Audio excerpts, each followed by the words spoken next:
one thing I've been thinking about lately is kind of how to think about just the way that strong female characters are portrayed in modern day movies and television shows, fantasy, superhero stuff.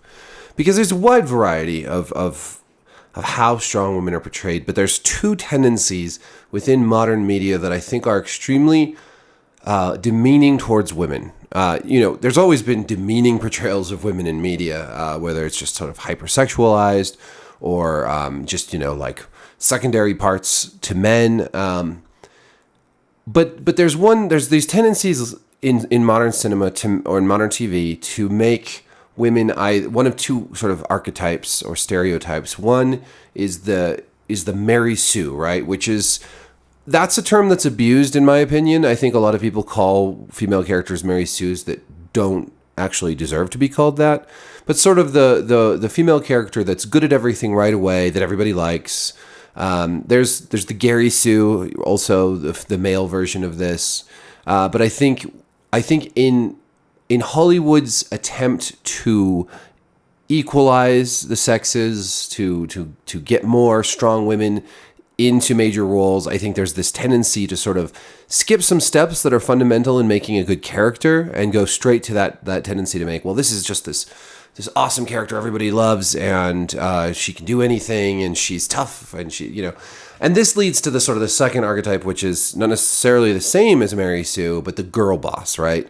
And you see a lot of this in shows like She-Hulk, where a character is presented as extremely adept at everything, better than everybody else, super supremely confident, and has no flaws. And really, this is what I find in both the Mary Sue and the Girl Boss tropes, whatever you want to call them. What I find about this that's problematic is not because these shows are like anti-men or because, they present, and sometimes they present men as just horrible in every way. But for the most part, I think that the real problem with this is that we're not getting really very interesting, complex, dynamic characters, female characters. Instead, we're getting one-dimensional girl bosses who often sort of emulate the worst tendencies of toxic masculinity. So instead of getting characters who are flawed and who we get to explore those flaws with, and who can overcome their shortcomings and who can find redemption, or who, instead we get characters who are just badass. And, if there's a guy that talks to them a certain way in the bar, like in Peacemaker, instead of having some witty retort, a put down that's like, oh, damn, that's pretty badass. Instead, they just kick this guy's ass, right? Like, that is the most toxic masculine type thing you can possibly do. And the writers are like, let's just give that toxic trait to this female character. She's just gonna, somebody's gonna say something to her, some leering, horrible thing. And instead of like having a witty retort, she's gonna kick his ass to the ground, put him in a hospital. Yeah, go girl. If I find the whole tendency, the whole like girl boss tendency to be mostly demeaning towards women. There's that much mocked scene in Avengers Endgame, where all this sort of, they're fighting Thanos and all the girls sort of line up together and they walk in slow motion across the battlefield. And it's like girl power. I just find this concept of like girl power to be super demeaning towards women. It's like, we don't do that for guys, but we have to do it for women to show that they're tough. Well, no, you don't. You don't have to do that. You can have great female characters and you can show that they're tough and they can be great fighters and all the rest of that without sort of like rubbing everyone's face in it. And it's good when those characters have flaws. One of the best female Marvel characters is Black Widow. She's a great character for so many reasons. Partly just that Scarlett Johansson does a great job in that part, but also that she has a checkered past and a dark backstory. And she's not just tough. She's also vulnerable. She does things that are not just kicking ass and taking names, but also, generous and self-sacrificing. And and that all helps enrich her character. I think that the tendency toward it's just, that we see, especially in later MCU stuff, but also, in Rings of Power with Galadriel, this attempt to make female characters strong to the point where they no longer are likable or relatable anymore.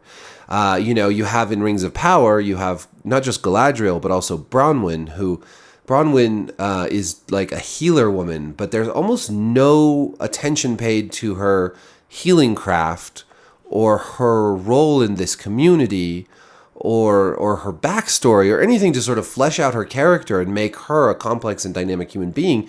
Instead, she just like becomes a leader and gives a speech. Yeah, go girl, who we know nothing about. It's just an unfortunate tendency that takes a lot of the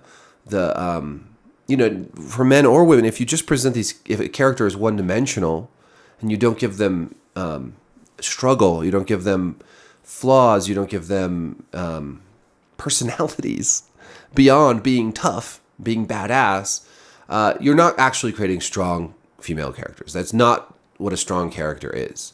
Maybe they are strong, literally strong, maybe they can fight, but do they have anything beneath the surface? And that's what I think that bothers me most in modern television and cinema with strong female character tropes. It's interesting because, I think a lot of people who watch my channel, I do critique what I see as excesses, or what I would call, a lot of people say woke or whatever, but what I would call corporate social justice. This sort of empty, meaningless social justice that's just designed to further brands, the value of brands, Like, the people doing this don't care at all about diversity or inclusion. They don't care at all about women. They don't care at all about minorities. They just want to check the boxes off so that they can make a little YouTube featurette and talk about how great the diversity in their show is. They're not actually telling diverse stories. They're not actually supporting diverse communities. They're not actually supporting women. They're just covering their asses. And that's what bothers me most. Like, I came into this business when I started writing about video games. Before I was writing about video games, I was writing about education, and I was writing about the war on drugs and the militarization of the police. I was writing about social justice issues. I care a lot about social justice, actually. When I first heard the phrase social justice warrior, it didn't really click like what that meant. Like, I'm for social justice. I'm for radical equality. I'm a fucking socialist at heart, right? I am for like workers' rights. I'm pro-union. I'm fully on board with the strikes. So why am I also a critic of all of these tendencies in modern media and these tendencies towards, towards sort of forced diversity or tokenism? It's because I don't believe it. I don't believe it's real or genuine. I don't think it's authentic. I think it's artificial. You can't just take a story and race swap or gender swap characters and say, now we have diversity. That's not diversity. And it feels fake. It rings false to me. Tell more diverse stories. Bring more diverse stories to the fore. Let's see more cultures brought to the front, and their stories and their myths and their legends and their, all of that brought into the bigger picture. Let's get more people from those communities making their own shows and bringing their own stories. It's like I look at something like Reservation Dogs, which is one of my favorite shows, about a bunch of Native American teenagers primarily. There's other people too, but mainly about this core group of Native American teenagers, which it's so funny and it's so sad and it's so real and honest and true, and it's one of the most raw, just amazing TV shows out there. It was totally snubbed at the Emmys. Right? Totally snubbed, despite being this extraordinary example of one of our society's most overlooked groups of people, bringing something so creative and telling it in such an authentic way. Now, see, that to me is so much more real and so it's such a better example of true diversity in storytelling than if you were just to say make a character in this story about like 5th century Great Britain a Native American. Like that would be more diversity, but is making a character in 5th century Britain Native American authentic? Does that actually help Native Americans find representation in the larger apparatus of entertainment and storytelling and filmmaking and all the rest? So, just like if I'm watching a Korean TV show, do I want to see white people brought into that show? No. The worst part of Squid Game was the white people. I also don't feel like when I see white people just inserted randomly into something that isn't supposed to be white, I don't feel like I'm represented there. I don't feel like I need to be. Now, I do think, not long ago, I made my video where I included my stuff on my little 7 Demons idea, which was like martial arts, and it had like all kinds of people. It had Idris Elba and it had Keanu Reeves, and and it had Japanese actors and the rest. They're like, well, okay, well, why would you make this martial arts thing, this Japanese feudal Japan thing, have so much diversity? Well, you can do that, right? In a fantasy, you can do that if you have an explanation. Like my explanation was that this was actually a time and space travel story. So they weren't just going to be in feudal Japan. They were also going to be in the American Wild West. They were also going to be, in Viking times, and all these characters from different times and eras and places would all kind of come together, almost like a Magnificent Seven story, but throughout time. That's a badass idea, right? And you get diversity. You get all of that, but you have an explanation for it, so it feels authentic. And all these characters can come from different places, like you have your Scandinavian Viking character, but they also travel to feudal Japan, and the Japanese characters also come to the Wild West, where they're, and so on and so forth, and so on and so forth. Diversity is an important and crucial cause that I believe in very, very much.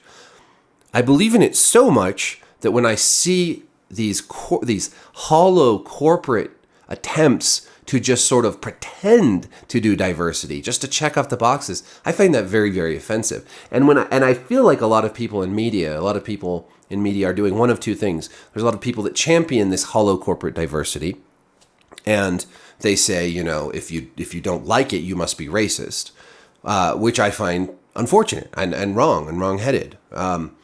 But then you have the other side of things where everything is an outrage, right? If, oh my God, like this is just this woke this, woke that, woke blah, blah, blah, blah, blah, blah, blah. I'm so tired of that word.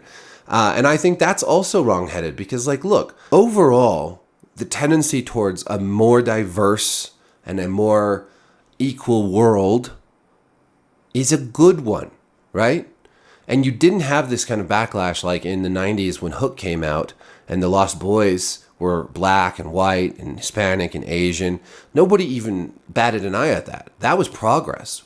We had a more diverse Peter Pan story without any hullabaloo around it. Nobody was talking about how great it was or how horrible it was. We were moving in the right direction towards a better world. And that's what I want to see more of. Without it being, everyone patting themselves on the back for how good a job they've done.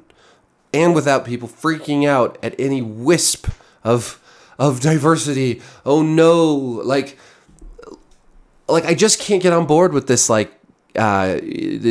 furor that was raised over a black Little Mermaid. It's a fucking mermaid. I don't give a shit what color the mermaid is.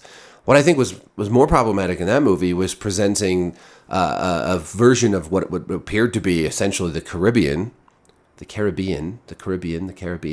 as a place, as a utopia where people of all races live together in harmony. And I get that it is a fantasy, but there is something weird about presenting a time and a place that was slavery times as being a time and place where all the white people and black people got along just fine. I just think that if you're going to do that, if you're going to try to have that represented in a story like this, you should probably address some of the dark history that defined that time period. You shouldn't shrink away from it, even in a kid's show. Kids can handle this stuff. So I've gone on long enough. I've gone off track, as I do. But fundamentally, I want more diversity. I want more strong women represented in media. I just want them to be true people that we can relate to, that aren't just these, shallow, one-dimensional girl boss characters. That's not very interesting. It's not very interesting if that's a male character either. I just feel like male characters are generally afforded a wider range of potential roles when they're badasses. They're given flaws because that makes them interesting badasses. And I want to see more of that with female characters. So that's my take. Thank you for listening. Thank you for watching. Please like and subscribe. Hit the notification bell. And peace.